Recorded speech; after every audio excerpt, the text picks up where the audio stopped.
Well, hello. Today I am speaking to you from a really, like, I can't tell you how special this place is. This place is the principal structure at Nakbay. Nakbay is a city close to El Mirador. It's kind of, let's say, in the middle of nowhere. We just walked about 18 kilometers from El Mirador to get here, and we've been walking for a couple of days. So, just to give you an idea, this is where I am. So, I figured that rather than doing my talk in San Marcos and showing you a recording from that, I figured that maybe today it would be nice to speak to you from the top of a pyramid at sunset about the Trecena of Kawok. I mean, it's kind of a good place to do it, right? So here we are. And actually, I mean, I'm not even on the last day of the Trecena yet. I'm recording this on the day Aq'ab'al at sunset as we're watching the sun go down from the top of this temple in the middle of nowhere. And, I think I said last time, well, no, I said that last time, yesterday, during the Trecena of Kame that we've been going through. We were on the 7th day, and I was actually on top of La Danta, on top of the end of the road, looking out at all of these. And I know that I can't really show you in great detail how from here you can see La Danta, how from here you can see El Tintal, you can see the other structures around, you can see the high points in the jungle, your primary destinations.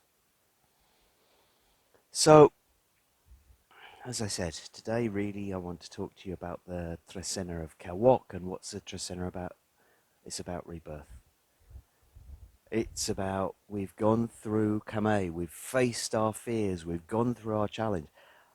I'm going through a challenge right now. I mean, we're walking, something like 120 kilometers in 6 days. It's a bit of a challenge. In, what's it, about 102, I think, my friend said, as the heat, which I think is like mid-30s Celsius in about 80% humidity in the jungles here. It's a fantastic journey, but it's not for the faint of heart, let's say. And so it's a process, it's facing a fear. It's like we've seen tarantulas, we've seen big scorpions, we've seen fer-de-lance snakes, we've seen all sorts of things around this place. And yeah, you need a bit of grit to do it, I guess. But at the same time, to be perfectly honest, the excitement of being here is what spurs me on. So here I am. So going through these challenges, facing our fears, in order to go through those fears and be reborn, in order to go through the death process and be reborn, and that's what we're going into with Kawok. So Kawok is all about the birth process, and interestingly enough, the way that the Trecena will fall is that the end of the Trecena will fall right, kind of like I think on the 30th of April, right at the end of April, which is exactly when the rains will come back, the new rain, the first rain, the newborn rain, Hun Kawok, One Kawok, the beginning of the growth, the beginning of the new emergence. And that's exactly what we're going into, both from the point of view of growing maize here, from the point of view of growing our gardens here because the rain comes back, but also from the point of view of our own evolution. It's our rebirth day. And that's what one Kawok can be all about. Now, we have to remember that Kawok, the midwife, the essence of the feminine, the essence of the rain, the essence of the feminine healer, the rain is what is helping us to give birth. She's helping the new life into the world. The midwife is helping the new life into the world, not giving birth herself. So this is about assisting new life to come in, assisting with the rebirth, helping to bring it in, helping to bring something new into the world. That's what Kawok is all about. That's what one Kawok can be about as well, because the one is birth. Kawok is the birth process. So one Kawok, this is like the beginning of the birthing process, the beginning of your rebirth. We could certainly see that as. What are you going to reinvent yourself as this time? How are you going to emerge new into the world? And how can you facilitate your own re-emergence into the world, following your death process, following your challenges? From one Kawok, we're then going to go into two Ajpu. So Ajpu, I have this beautiful sun right in front of me, watching the sunset here. We're always talking about the hero's journey with Hun Ajpu. Hun Ajpu. Well, here we have Keb Ajpu. We have two Ajpu. We have two suns. We have the duality of the sun, showing us the light and dark. It's a choice of path, because Ajpu can very much be our path to the divine. It's our path of our hero. And two is very much about duality. It's about choices. It's sort of like recognizing that, well, the light and the darkness and the darkness and the light, we could say. Because our hero has both, as like we have that quirk inside of us. But I think that really the two Ajpu is about the choice. It's like, right, okay, do you want to take that path or do you want to take that path? Left or right? Okay? Which is your divine path, or which is the most divine path? Or even, do you want to stay in the ordinary world, or do you want to take the divine path? Two Ajpu might present you with a divine path and say, your choice, it's up to you. Which one do you want to go? We're stepping out onto this road. Kawok is delivering us onto this road. Which path will we choose? Will we choose that divine path? Where might our divine path lay, and how might it present itself? Well, two Ajpu might show that in clear detail. From two Ajpu, we're then going to move into three Imox. So, again, almost like a self-searching day. Three Imox could be very much about going inside to find our dreams. Now, three Imox can be hugely creative, because Imox has a huge amount of creativity to it. And the number three is, as I'm always talking about, the number three relating to these triadic structures here that we see all over the pre-classic Maya monuments. These triadic structures which are said to mirror the three stars of Orion and the smoky fire in the middle, the heart of creation, the place where our sun came from. It's about going inside to find your creativity. It's about our home, the home of our soul within us, also our own homes. And Imox about our dreams, so it's like looking inside of us to find our dream, not looking for it outside with all the pictures and advertising and all of that stuff that's around us. It's about going inside and remembering our dream. That's what we're going to use to guide us on that sacred path in our new birth process. And from three Imox, we're then going to go into four Ik. So Ik, communication, the wind. So nice up here. Out of the jungle floor, there's actually a breeze up on this pyramid. It's actually quite pleasant. And it reminds us how important the wind is for life. I always say about how in Guatemala in particular, by the lake in particular, you really see the season change with the wind. The first rains will come when the wind changes. And so the wind brings life. The wind brings the rain. A physical change in the wind is what will make the rain come, which is exactly what we're going to expect. Around about that sort of time that 4 Ik comes in, that's when the wind will change. That's when the rains will start to come back. So 4 Ik can be about changes in the physical world. Now, birth, of course, is a change in the physical world. We're going to have to go through a pretty big one if we're going to transform and all that. When we rebirth ourselves, we have to go through physical changes. It's also about physical communication, down to earth. 4, very, very down to earth. It's kind of like right on the point. And this can be very much about your own choice of words, your own communication. Because how are you going to use your words? What are you going to use your words for? How are you going to inspire people? How are you going to inspire everybody, right? Because sometimes it's easy to use fine and lofty words, very spiritual words and all that kind of thing to inspire some people, but then other people, they're going to get turned off by that. The 4 brings it down to earth. It brings it into a solid material realm and says, get your words right.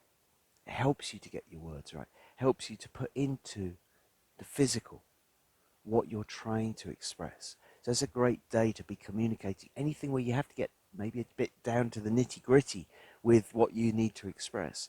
4 is a great day to do it. From 4 we're then going to go into 5 Aq'ab'al. So Aq'ab'al, the dawn and the dusk. Well, here we are at dusk, sitting on top of a pyramid. Watching the colours in the skies come around, watching the transition from night to day, day to night. That's Aq'ab'al. That's taking it from a place of darkness into a place of light, or a place of light into a place of darkness. It's all about, again, change, new concepts, marrying two worlds together. The world of darkness and the world of the light, the world of the dream and the world of the physical. And the number 5, work, about putting our work into it, putting our energy into it. So it's about having to put our energy into the new concept. We're trying to birth something into the world. Do you think it's going to happen easily? No, we've got to push, we've got to breathe, we've got to push that new baby out or whatever. So kind of like this is about putting our energy into a new concept, into the dream that came from within us. Now we're going to bridge it into the outside by putting our energy into it. From 5 Aq'ab'al, we're then going to go into 6 Kat.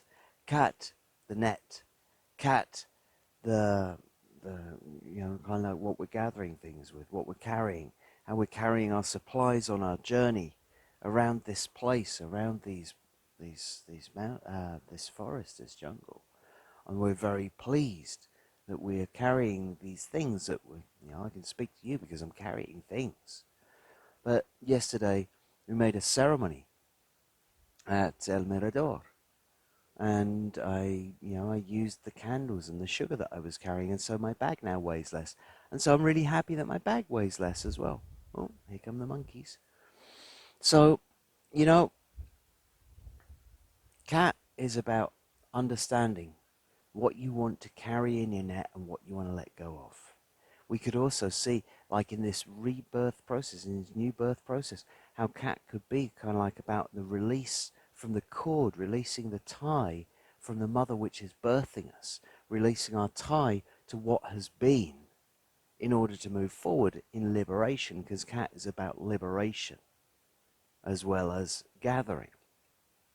So 6 Cat is a great day to bring stability to your own liberation. It's a great day to be freeing yourself on all levels, because the 6, upper world, underworld, and the middle world, And so we're talking about freeing ourselves from what is in heaven, what is in earth, and what is on this realm, so that we can move forward in our new evolutionary cycle. It's a great day to bring stability to anything that you want to gather, because that stability will be enhanced by those other realms. From 6 Cat, we're then going to go into 7 Kan. So we're in here. This is called the Kingdom of Kan. The serpent kings of the Maya were the ones that lived here. Nakpe, where we are, this is the oldest one of them all. This is from 1000 BC. That's when they started making this one. What's Kan about? It's all about wisdom and power. That's what the old kings had, wisdom and power. And 7 is about bringing it to the top of the pyramid, which is right where I'm sitting right now.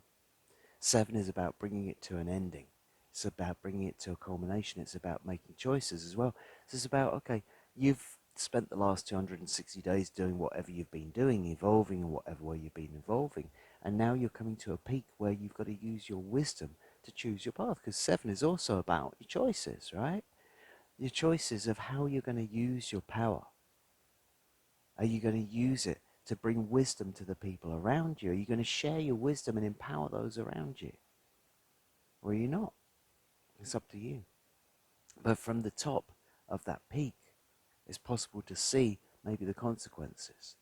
Maybe that wisdom that comes to you is something which is going to help you to understand something better about your choices, how to make a wise choice, how to empower your birth process.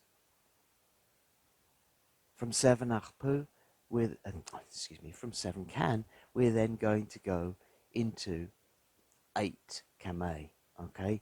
The day of the ancestors, the day of celebration of the ancestors. This is a great day for making ceremony to send our blessings to our ancestors, to remember our ancestors, This is a great day for ancestral wisdom. This is a great day to connect to spirit of the ancestors. 8 Kame, it's like maybe we won't remember the people who've passed in the last 260 days. As the last 8 Kame came around.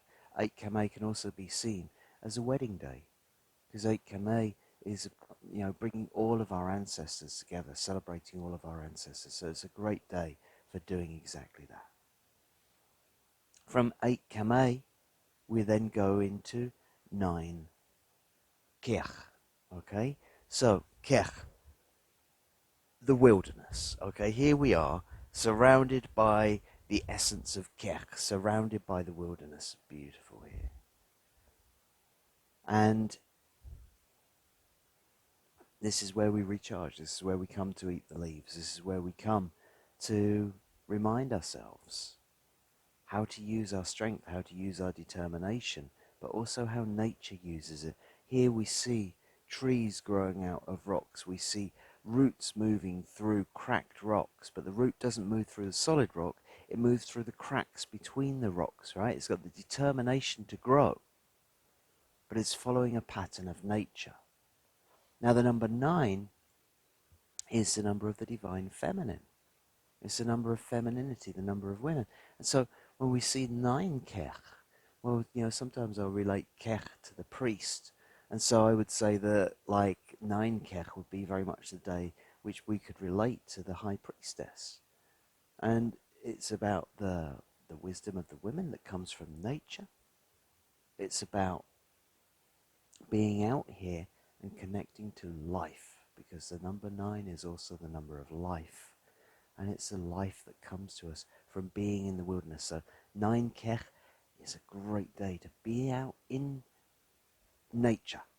Get out into the park, get out into the woods, get out into the mountains, get out into the wilderness if you can, and go and embrace life, because life will embrace you, and that's exactly what it's going to empower you with. From 9 Kech, we're then going to move to 10 Anil. Anil, the seed. Anil, the ripening. Anil, the yellowness. Anil. This is all about us coming to our ripeness. How do we do it?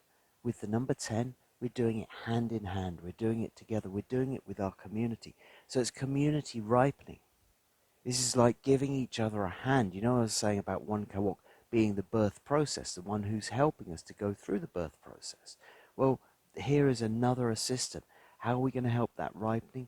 Giving each other a hand up, doing it together, making agreements that help us all to ripen together. That's what comes of our new birth time. From 10 Anil, we're then going to go into 11 Toch. So Toch, the payback. Toch, we're giving back for what we've received. Toch, we're making our payment, we're making our fire, we're making our ceremony to give thanks for what we've received. The 11 can be coming from many different directions. It can be highly creative, but also, it's going in all sorts of different directions. We don't know where it's going to come from next. We don't know how it's going to work next. And so this might be kind of like the settling of debts from many different projects, plans, ideas, or whatever. It's like, it's a great day almost to go searching them out so that you can resolve them, because you know how sometimes you forget you lent 5 to that person over there or whatever, and you forgot about it, and they don't mention it because they don't think about it so much or whatever, but it's still a drag on your energy. So it's a day to go and find out all of those little things which are maybe sucking on your energy, those little debts that you have that you could settle really easily, but paying them back, making sure that they're paid so that the birth process can continue. From 11 Toch, we're then going to go into 12 Tz'i. Sorry, there's a particularly beautiful part of the sunset happening now. We're going to go into 12 Tz'i. Tz'i being faith and loyalty, being about guidance, also being about the vices and that. And the number 12 being all about our life experience and saying, right, okay, what in our life experience can guide us forward? What can we use to bring more unconditional love into the world? What can we use also from our past experience to overcome our vices? Because, again, if we want to go forward, that's what we have to do. It's about looking back and understanding our guidance, also looking back and understanding how we can use our guidance to take us forward and to take others forward with us, because Tz'i is also the authority. It's also about leadership. And from 12 Tz'i, we're finally going to go into 13 bats, into Oshlahu bats. And so this is an exceptionally interesting day, because we have bats, creativity, bats, the creator, bats, the weaver of threads, the artistic genius, combined with the number of the spirit world. So it's like the spirit guiding your hand to create. So if you've got a creative project where you need a little bit of spiritual guidance, or maybe you want, like, as I say, a touch of the hand of the ancestors in it, then 13 bats is the day on which to allow the ancestors to guide your hand as you paint, or write, or draw. Allow it to guide your fingers on the strings of your guitar or your piano or whatever instrument it might be that you might play. However you're expressing your creativity, however you're expressing your art, on 13 bats is a wonderful day for the ancestors to talk through your music, through your art, through your pictures, through your creativity, and help to bring the beauty into the world. So, thanks for listening once again. I hope that you've enjoyed this. I hope that it's useful to you. And I think it's about time that I stopped talking and just enjoyed the sunset. Okay? I'll see you again in 13 days' time for the Trecena of